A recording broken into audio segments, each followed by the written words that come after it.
امام صاحب رحمۃ اللہ علیہ نے فرمایا اگر حضور صلی اللہ علیہ وسلم سے ثابت ہو تو مجھے انکار نہیں۔ انہوں نے سمجھا کہ ابو حنیفہ بیچارہ غریب آدمی ہے، احادیث ان کے پاس نہیں پہنچی۔ فرمایا کہ اچھا میں ایک حدیث پیش کیے دیتا ہوں۔ امام اوزاعی رحمۃ اللہ علیہ نے حدیث پیش کی، حدثنی زہری عن سالم عن عبداللہ بن عمر رضی اللہ تعالی عنہما ان النبی صلی اللہ علیہ وسلم كان يرفع يده حين يركع وحين يرفع رأسه من الركوع۔ اب تو رفع یدین کریں گے آپ۔ امام ابو حنیفہ رحمۃ اللہ علیہ نے فرمایا کہ اگر ایک ہی روایت پر دار و مدار ہو تو میں بھی روایت پیش کروں گا۔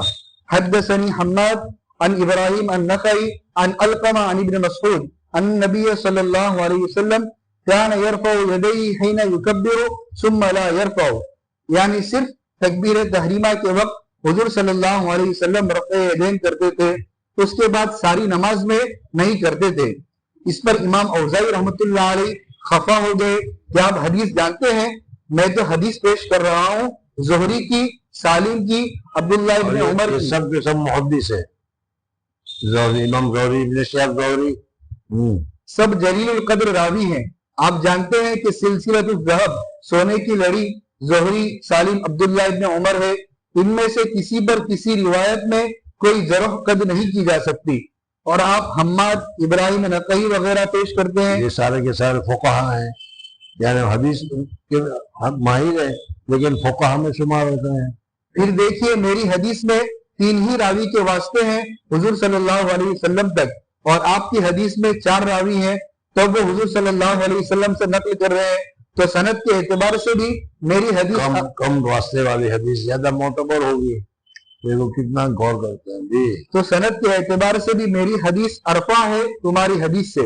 اب دیکھو امام صاحب جواب دیں گے۔ امام صاحب رحمۃ اللہ علیہ نے فرمایا کہ یہ 3 اور 4 کی بحث تو بچوں کے لیے چھوڑ دو، وہ اکائی دکائی گنتے رہیں گے، راویوں سے مقابلہ کر کے دیکھ لو، بتائیں آپ کے استاد زہری افقہ ہے یا میرے استاد حماد افقہ ہیں؟ حماد کا درجہ بڑا ہوا ہے، فقی ہے، امام صاحب کے استاد ہیں حماد۔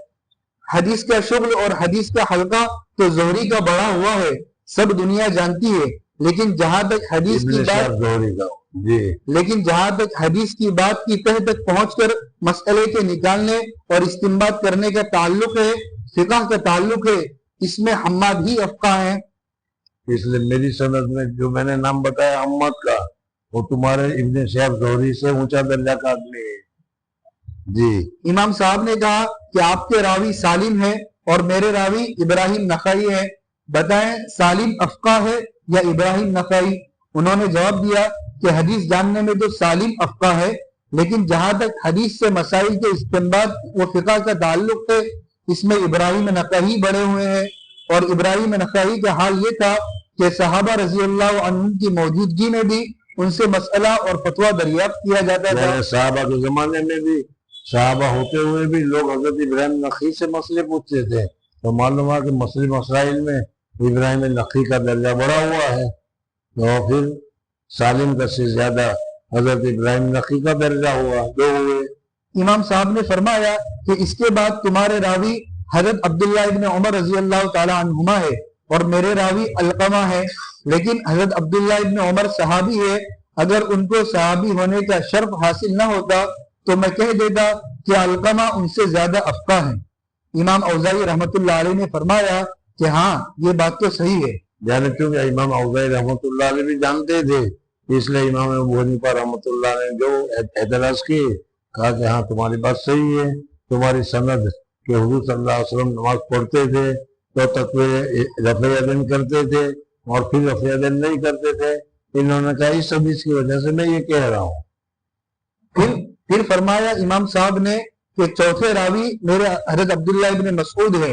ابن مسعود تو ابن مسعود ہی ہے، آپ جانتے ہیں۔ انہوں نے کہا بے شک، اور بات مان لی۔ کیا امام ابو حنیفہ رحمۃ اللہ علیہ کو حدیث نہیں آتی تھی؟ سوال اعتراض کیا کسی نے سوال کیا کہ بھائی امام صاحب رحمۃ اللہ علیہ، کیونکہ حدیث میں امام صاحب کی کوئی کتاب نہیں اور حدیث امام صاحب بیان نہیں کرتے تھے، مسئلے بیان کرتے تھے، اس لیے لوگوں نے کہا، میں نے کل بتایا تھا کہ 17 حدیثیں یاد ہے جی، اعتراض کیا جاتا ہے کہ امام ابو حنیفہ رحمۃ اللہ علیہ کو حدیث نہیں آتی تھی۔ جواب: یہ بات کہ امام ابو حنیفہ رحمۃ اللہ علیہ کو حدیث نہیں آتی تھی علامہ ابن خلدون رحمۃ اللہ علیہ کے مقدمہ تاریخ سے پھیلی ہوئی ہے۔ ایک غیر مقلد سے میری خط و کتابت 2 برس تک رہی۔ وہ حوالہ دیتے تھے کہ ابن خلدون نے لکھا ہے کہ امام ابو حنیفہ کو صرف 17 حدیثیں یاد تھی اور کچھ یاد نہ تھا۔ امام ابو حنیفہ امام ضرور تھے مگر حدیث میں صفر تھے۔ میں نے ان سے پوچھا کہ ذرا مہربانی کر کے یہ بتائیں کہ وہ کس فن کے امام تھے؟ بتایا کہ وہ فقہ کے امام تھے۔ میں نے کہا ماشاءاللہ، فقہ کا امام وہ ہوگا جو اصول فقہ کا ماہر ہو، اور اصول فقہ 4 ہیں: کتاب اللہ، سنت رسول اللہ صلی اللہ علیہ وسلم، اجماع، قیاس۔ امام ابو حنیفہ رحمۃ اللہ علیہ کو فقہ کا امام ماننا، پھر یہ کہنا کہ حدیث میں صفر تھے، خود فقہ سے عدم واقفیت کی بنا پر ہے۔ آپ جانتے ہیں کہ فقہ کس کو کہتے ہیں؟ پھر وہ فقہ کے امام کس بنیاد پر تھے یہ بیان کرے۔ تو وہ کہتے ہیں کہ ابن خلدون نے لکھا ہے کہ صرف 17 حدیثیں یاد تھی۔ میں نے کہا کتاب دیکھیے ابن خلدون، اصل عربی میں ہے اور اردو میں اس کا ترجمہ ہو چکا ہے، اس کو دیکھ لینے میں اس کا جواب نہیں دوں گا۔ وہ کتاب کیا دیکھتے، کہاں سے دیکھتے؟ ان کے پاس کتاب تھی ہی نہیں۔ میں نے کہا میں جواب نہیں دوں گا، خود کتاب دیکھیے۔ آخر وہ اکتاتے ہوئے کہنے لگے کہ آپ اس کا جواب کیوں نہیں دیتے؟ میں نے کہا کہ میں اس واسطے جواب نہیں دیتا کہ میں آپ کا احترام کرتا ہوں، اور اس میں کچھ بات ایسی ہے جو آپ کے احترام کے خلاف ہے۔ اس نے کہا کیا؟ میں نے کہا اس میں لکھا ہے کہ بعض ہٹ دھرم آدمی یوں کہتے ہیں کہ امام ابو حنیفہ رحمۃ اللہ علیہ کو صرف چند حدیثیں یاد تھی، تو اس قول کو انہوں نے معید نہیں کیا، اپنا قول نہیں کہا، بلکہ بعض ہٹ دھرم آدمیوں کا قول اس کو بتایا۔ تو کیا آپ ہٹ دھرم ہیں جو میں کہہ دوں؟ بات وہی ہے کہ امام ابو حنیفہ رحمۃ اللہ علیہ حدیث کو اس طرح بیان کرنے کے عادی نہیں تھے کہ یوں کہے حدثنا فلان عن فلان، بلکہ حدیث سے جو مسئلہ ثابت ہوتا اس کو اصول بنا کر، دستور بنا کر پیش کرنے کے عادی تھے۔ ان کے یہاں مجلس فقہ منعقد ہوتی تھی، 40 تلامذہ درجہ اجتہاد کو پہنچے ہوئے تھے۔ 40 آدمی جو درجہ اجتہاد میں پہنچے ہوئے تھے، اور ہر ایک آدمی الگ الگ فن میں ماہر، کوئی فن فقہ میں ماہر، تو کوئی فن ادب میں ماہر، تو کوئی فن شعر و شاعری میں ماہر، اور ان تمام چیزوں کے سامنے بحث ہوتی تھی کہ ایک ایک مسئلے کی حدیث پیش کی جاتی تھی اور بحث ہوتی تھی۔ پھر امام ابو حنیفہ رحمۃ اللہ تعالی علیہ اخیر میں بیان فرماتے تھے کہ بھائی تمہارے لوگوں کی ساری بحثیں سنی اور اس حدیث سے میں نے یہ مسئلہ ثابت کیا۔ سب کا اس پر اتفاق ہوتا تھا، وہ مسئلہ پھر لکھ لیا جاتا تھا۔ جی، ایک ایک مسئلہ پیش ہوتا تھا، اس مسئلے پر سب اپنی اپنی رائے ظاہر کرتے تھے، اور جس بات پر امام ابو حنیفہ، امام ابو یوسف، امام محمد رحمہ اللہ تعالی تینوں حضرات متفق ہو جاتے تھے اس کو لکھ دیا جاتا تھا۔ وہ ظاہر روایات کہلاتی ہے۔ چنانچہ جامع صغیر، جامع کبیر، مبسوط، زیادات، یہ سب اسی طرز کی لکھی ہوئی ہے اور آج بھی موجود ہے۔ امام شافعی رحمۃ اللہ علیہ، امام ابو حنیفہ رحمۃ اللہ علیہ کے مزار پر ان حضرات کے اندر امام شافعی رحمۃ اللہ، میں نے ابھی بتایا کہ جس دن حضرت امام ابو حنیفہ رحمۃ اللہ علیہ کا انتقال ہوا 150 میں، اسی دن امام بخاری رحمۃ اللہ علیہ کی پیدائش ہوئی۔ تو امام بخاری رحمۃ اللہ علیہ تو بعد میں پیدا ہوئے نا۔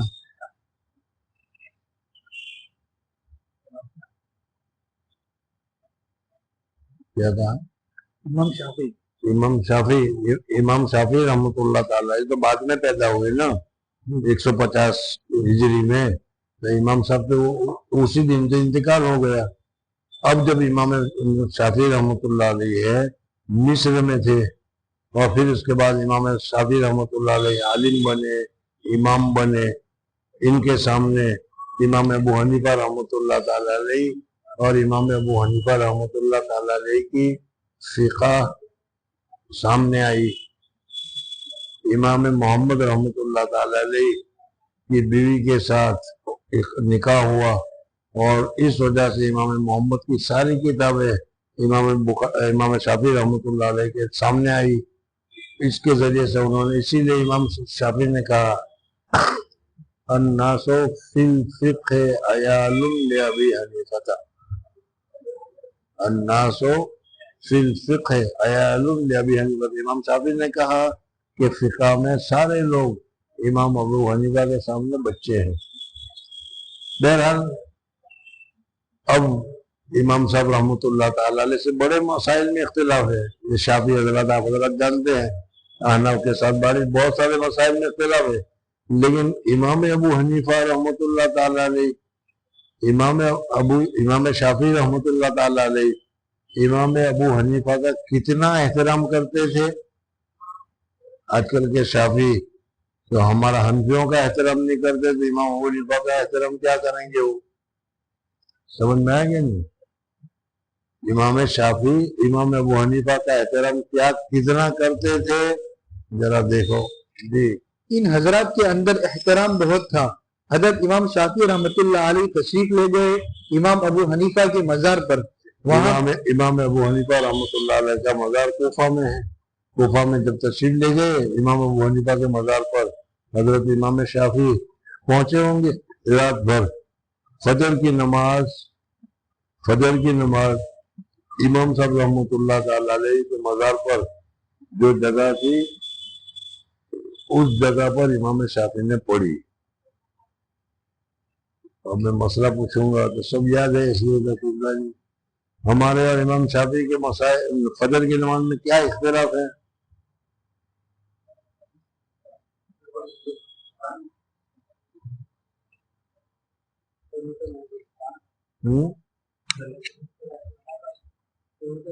لے بھائی وہ مول صاحب ہے، دیکھو تم سے زیادہ۔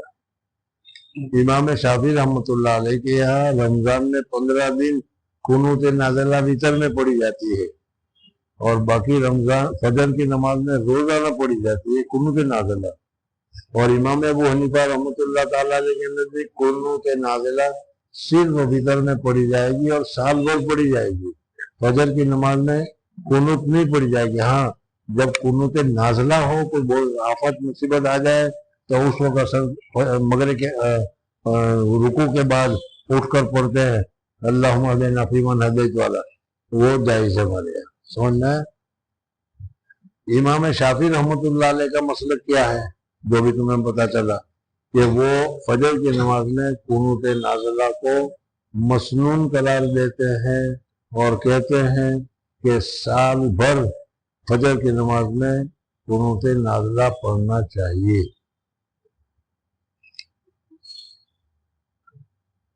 امام شافعی رحمۃ اللہ تعالی علیہ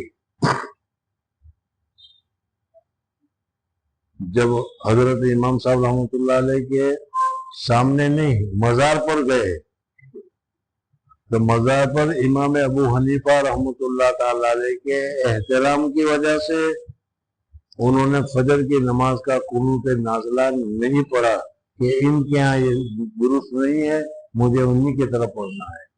دیکھو کتنی زیادہ امام ابو حنیفہ کا احترام کیا کہ نہیں انہوں نے کیا؟ چلو میں اسکال بتا دوں ان لوگوں کی وجہ سے، ورنہ وہ اسکال کا جواب بھی دے دیتا کہ بھائی جب امام شافعی رحمۃ اللہ علیہ مجتہد تھے اور مجتہد ہونے کی وجہ سے جواب تھا ان کا، تو پھر امام کی وجہ سے انہوں نے وہ سنت کو، وہ اجتہاد کو کیوں ترک کیا؟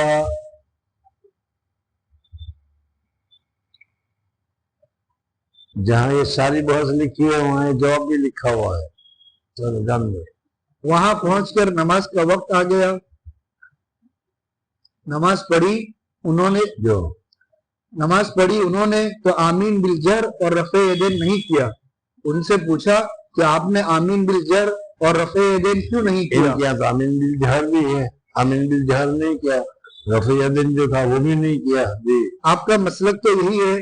کہا کہ ہاں مسلک تو ضرور ہے، مگر بھائی یہ بہت بڑے امام ہے جن کی قبر پر آیا ہوں، مجھے یہاں حیا مانع ہوتی ہے۔ رفع یدین اور میرا سوال باقی ہے، وہ داولافتہ ہے۔ جی رفع یدین اور آمین میں ائمہ کا اختلاف اولیت میں ہے۔ یعنی امام میں جو اختلاف ہے کہ امام شافعی کہتے ہیں آمین پڑھنی چاہیے اور آمین زور سے کہنی چاہیے، وہ جائز ناجائز والا مسئلہ نہیں، صرف یہ کہ افضل کیا ہے، بہتر کیا ہے۔ امام صاحب کہتے ہیں کہ آمین دعا ہے اور دعا ہونے کی وجہ سے دعا میں جتنا اخفا کرو گے، جتنا آہستہ آہستہ دعا کرو گے، اتنی دعا کی قبولیت زیادہ ہے. اس وجہ سے آمین اخفا ہونی چاہیے، آہستہ ہونی چاہیے. اور امام شافعی رحمۃ اللہ علیہ فرماتے ہیں کہ حضور صلی اللہ علیہ وسلم نے اور صحابہ کرام رضوان اللہ تعالی علیہ مجمعین نے آمین زور سے کہی ہے، اس وجہ سے زور سے پڑھنی چاہیے. یہ افضل ہے، جائز ناجائز کا کوئی سوال نہیں، پھر بحث کیوں؟ حضرت مفتی صاحب فرماتے تھے کہ ایک جگہ پر جھگڑا ہوا آمین کے لیے، انگریزوں کا دور تھا، اور جھگڑا اتنا سخت ہوا کہ مار پٹائی تک ہونے لگی. تو جج کے پاس مسئلہ پہنچا کہ آمین زور سے کہنی چاہیے کہ آمین سیزن کہنی چاہیے. انگریز ہوتے ہیں. اس نے جو ججمنٹ لکھا اس نے بتایا کہ مسلمانوں کے یہاں 3 آمین ہیں، ایک آمین بالجہر ہے، ایک آمین بالسر ہے، اور ایک آمین بالجھگڑا ہے. وہ لوگ بھی سمجھتے ہیں بھائی آہستہ پڑھو، زور سے پڑھو، یہی تو اختلاف ہے. افضل کیا ہے؟ امام صاحب کہتے ہیں کہ آہستہ پڑھو، امام صاحب بھی کہتے ہیں کہ زور سے پڑھو. اب تم مسجد میں آگر آمین کر کے پوری مسجد کو ہلا دیتے ہو، یہ کون سا طریقہ ہے کہ نہیں؟ جی. آمین بالجہر اور رفع یدین سے ان میں جو کچھ اختلاف ہے اولیت کا اختلاف ہے. جواز یہی ہر رفع یدین کا ہے کہ رفع یدین امام شافعی رحمۃ اللہ تعالی علیہ کے نزدیک مسنون ہے، اور ہمارے نزدیک رفع یدین نماز میں صرف ایک ہی مرتبہ ہوگا. سمجھ آ گیا؟ اس کی توجیحات بہت عجیب بیان کرتے ہیں لوگ. جی. جواز عدم جواز کا اختلاف نہیں ہے. عدم جواز کا اختلاف نہیں کہ اگر رفع یدین کرو گے تو تمہاری نماز صحیح ہوگی، اور یا رفع یدین نہیں کرو گے تو تمہاری نماز نہیں ہوگی. یہ تو جھگڑا ہے ہی نہیں. جب یہ جھگڑا نہیں ہے تو پھر جھگڑنے کی بات کیا ہے؟ سمجھ میں آیا کہ نہیں؟ جی. امام ابو حنیفہ رحمۃ اللہ علیہ یہ فرماتے ہیں کہ اولا یہ ہے کہ آمین بالسر کہا جائے. آمین آہستہ کہنی چاہیے، اس لیے کہ آمین دعا ہے، اور دعا جتنی آہستہ کرو گے اتنی قبولیت کی زیادہ ہوگی. رفع یدین نہ کیا جائے. وہ فرماتے ہیں کہ اولا یہ ہے کہ رفع یدین کیا جائے اور آمین بالجہر کہا جائے. امام صاحب کہتے ہیں. جی. بخاری شریف میں امام ابو حنیفہ رحمۃ اللہ علیہ کی حدیث نہ ہونے کا جواب. کہتے ہیں کہ بخاری شریف میں کوئی حدیث امام ابو حنیفہ رحمۃ اللہ علیہ کی سند سے نہیں آئی ہے. اس کا الزامی جواب تو وہ ہے جو قسط ثالث صفحہ 110 پر آ چکا ہے. تحقیقی جواب وہ ہے جس کو ہمارے اکابرین نے بیان کیا کہ جن محدثین کے تلامذہ اتنی کثرت سے موجود تھے کہ وہ اپنے استاذ کی احادیث کو جمع رکھ سکتے ہیں، محفوظ رکھ سکتے ہیں، ان کی طرف امام بخاری رحمۃ اللہ علیہ وغیرہ نے زیادہ التفات نہیں کیا. امام ابو حنیفہ، امام شافعی رحمۃ اللہ علیہ انہی میں سے ہیں. ہاں، جن ائمہ و محدثین کے یہاں اتنے تلامذہ و طلبہ موجود نہیں کہ جو ان کی احادیث کو محفوظ رکھ سکے، ان احادیث کو جمع کرنے کا اہتمام کیا تاکہ وہ ضائع نہ ہو جائے. امام ابو حنیفہ رحمۃ اللہ علیہ کے تلامذہ میں ابھی گزرا کہ 40 تو درجہ اجتہاد کو پہنچے ہوئے ہیں کہ برابر انہوں نے اجتہاد کیا، مسائل نکالے، استنباط کیا اور فقہ کی جزیات کو اکٹھا کرتے رہے. بہرحال یہ سب علمی باتیں ہیں، اور میں نے کل بھی سوچا کہ شاید آپ لوگوں کو علمی باتوں میں زیادہ لذت نہ آئے، لیکن پھر میں نے سنا کہ علماء کرام ہیں، ان کے سامنے بھی تو یہ چیزیں آنی چاہیے کہ لوگ اشکال کرتے ہیں امام صاحب کے متعلق، رفع یدین کے متعلق. تو آپ حضرات کے سامنے یہ بات آئے. اللہ تبارک و تعالی مجھے اور آپ حضرات کو تفقہ فی الدین نصیب فرمائے اور اکابر کا احترام کرنے کی سعادت نصیب فرمائے. اس لیے امام ابو حنیفہ رحمۃ اللہ تعالی علیہ اور اس طریقے سے امام شافعی رحمۃ اللہ تعالی علیہ، ان میں کوئی آپس میں دشمنی نہیں ہے، آپس میں ضد نہیں ہے، جیسے کہ واقعی آپ حضرات نے سنے. لیکن ہم ہی حنفی، شافعی، حنبلی، مالکی کا آستین چڑھا کر معاملات پیش کرتے ہیں. جیسے میں نے کہا کہ مفتی صاحب نے فرمایا کہ ان کے یہاں آمین 3 ہے، ایک ہے آمین بالسر اور ایک ہے آمین بالجہر سمجھنے، اور تیسرا ہے آمین بالفساد لڑنے کے لیے. تو یہ چیزیں اچھی نہیں ہے. جو بھی امام ابو حنیفہ ہے، امام شافعی ہے، وہ سب سنت کو سامنے رکھ کر جو چیز ان کو سنت لگی اس کی پیروی کرتے ہیں، ان کی اتباع کرتے ہیں، دوسرے کو ناجائز یا حرام نہیں کہتے.